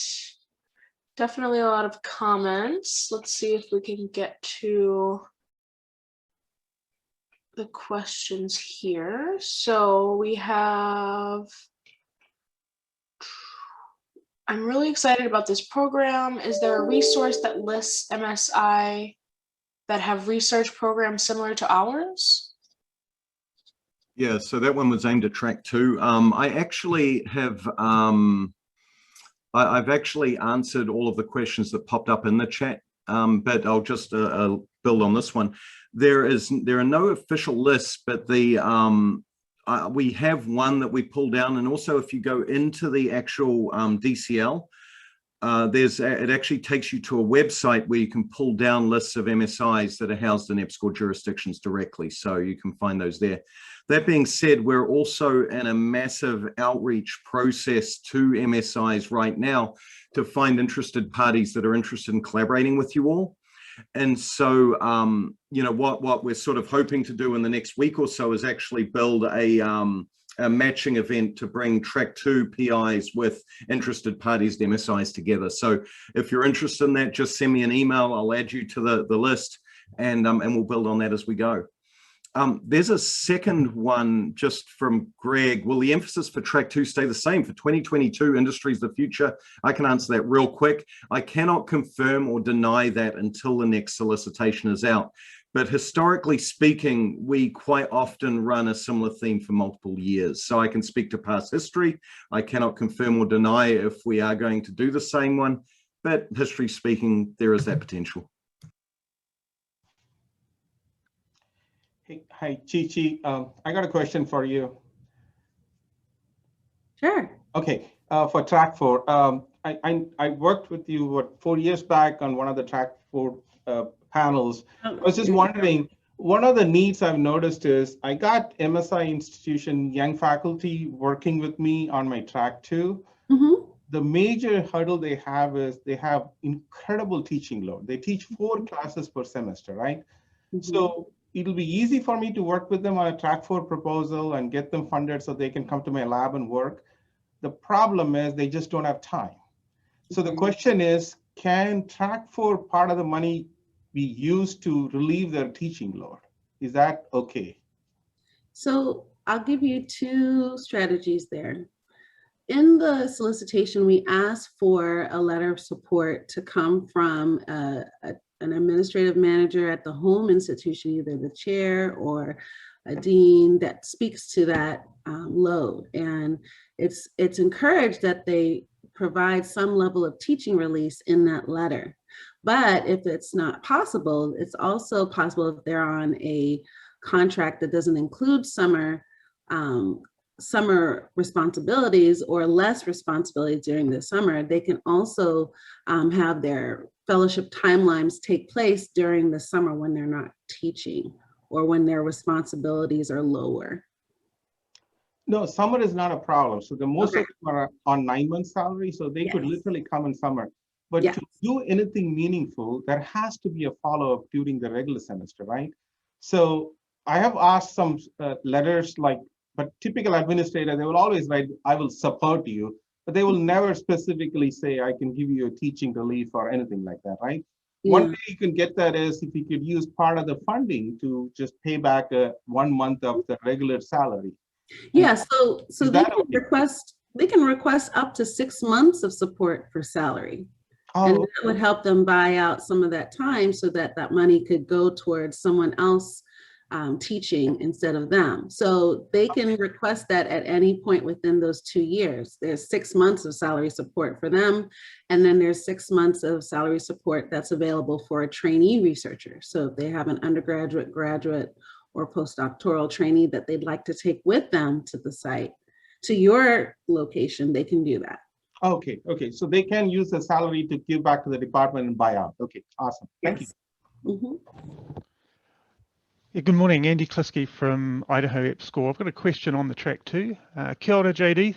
Thank you so much for the overview, and it's really exciting to see the way you and the team have developed and evolved the track 2.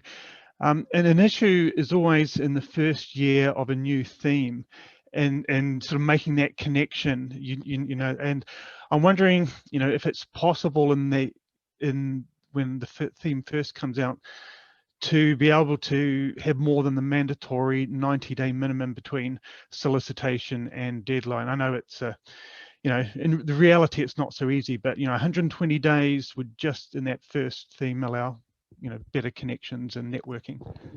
Kia ora, tēnā koutou, Andy, straight back at you. It's good to see you. The thing that's really important, and we know and we acknowledge exactly that, and we've been investigating ways on our end to try to mitigate that a little bit. And I don't want to say anything here, but we know it's a problem, and we're trying to address exactly that. And you know, so we're aware of it, and it's sort of next on my checklist, if that makes sense. Yep, kia ora, thank you.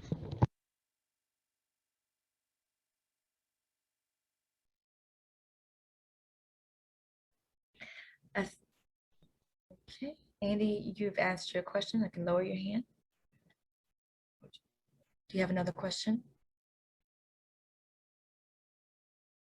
Actually, yeah, I have a track 1 question, if that's okay, Jean and your team. And so the question is, the track 1 has now had this period, I think it's about 2011, of, you know, a 5-year length of duration, $20 million, which I think was a significant change and improvement from the prior track 1s. But you know, in that time, we've had significant increase in the complexity of some of the requirements for track 1s. We've also had increasing costs and inflation, and yet the 20 million remains in place. It just makes it very difficult to resource the same level of capacity building that's expected. I'm wondering if there's been any consideration to changing that, given that NSF funding levels have increased steadily from year to year, significantly in the last couple of years. Thank you. I see Loretta ready to go. I'll pass it on to her. Ready to go. Some things I can't speak about yet, but we do hear and we understand that concern. Thank you. Kia ora.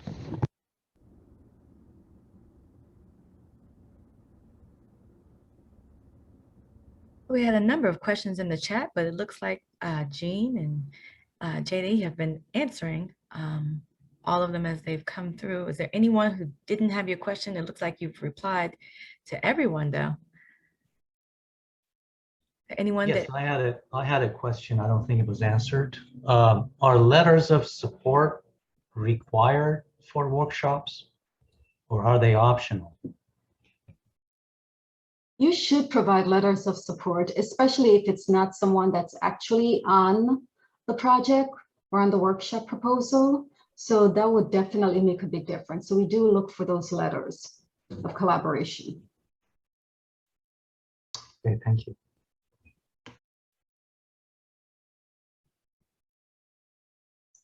Okay, let's see. Okay, we have another question in the chat. Can you clarify the intent of the Track 1 planning grant as it relates to jurisdictions that have existing Track 1 awards? Is it to be used to update state S&T plans, for example? The answer is no, specifically on the science and technology plans. The planning is going to be truly planning for the next proposal submission. The jurisdiction will have had to already have picked the topic and be ready to start delving into the proposal writing process, or anticipate the proposal writing process. I'll have a lot more details in just an hour to let you know what kind of thinking we would want you to do in the planning process.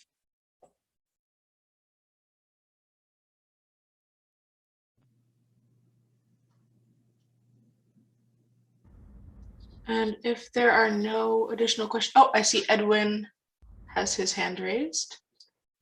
Yeah, thank you. I asked the question in the chat, but I figure it might benefit other people that may be thinking the same thing. For the workshops, I got part of this answer by Subrata, so thank you. But what we're doing right now is having a meeting by Zoom, and workshops seems like the way of the future is going to be using this kind of technologies.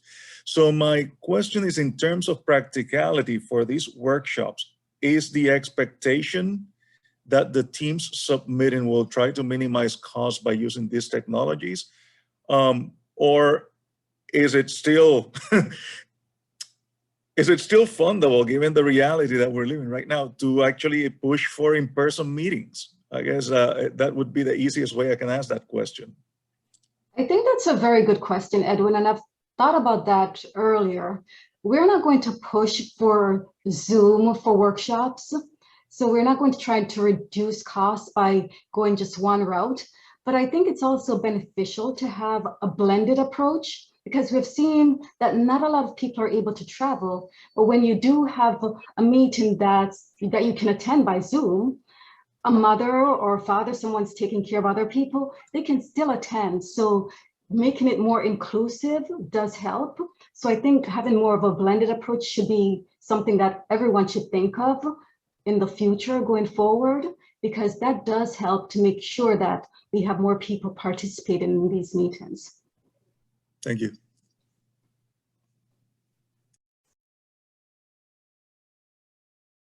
Okay, if there are no more questions, we will hand it back over to Dr. Loretta Moore, who wants to give us a little bit of a navigational tour of the NSF website fact sheets.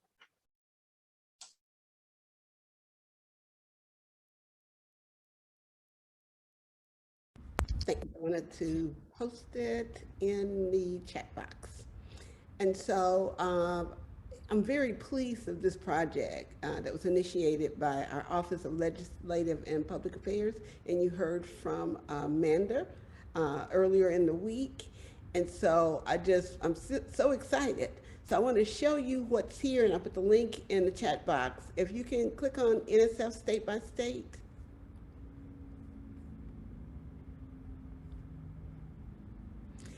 And so you can go and look at any state, including our 28 jurisdictions, and get a highlight. So which state should we click on? Let's go to Guam. And then we'll go to Alaska. So if you can just scroll through, you have fast facts, you have the top funded academic institutions, you have information about NSF, and if you could scroll down some more. You have COVID, you have a highlight, one or more highlights on STEM education, one or more highlights on research driving workforce innovation, and then you have some information about EPSCoR. And so really pleased with this. Can we go to Alaska next?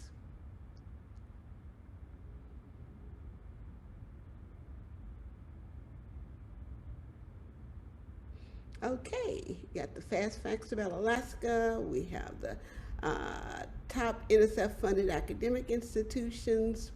We got NSF by the numbers. We got the COVID information again, STEM education highlights, research driving workforce innovation, and a little bit about EPSCoR. And so, and data from the NCES, SES. And so I just wanted to share that website. I think it's phenomenal because you can look at EPSCoR jurisdictions, but you can also look at the other states across our nation and just at a very quick view, have information about what's going on. And this is sort of the beta site, but we're moving to it and information is becoming available on it. You know, we really appreciate Liz as our communication specialist, Stephen Buning, who is the communications lead for the Office of Integrative Activities, who supported our efforts in addition to OPA. So I just wanted to share that as you go to lunch. You can browse through it. Thanks.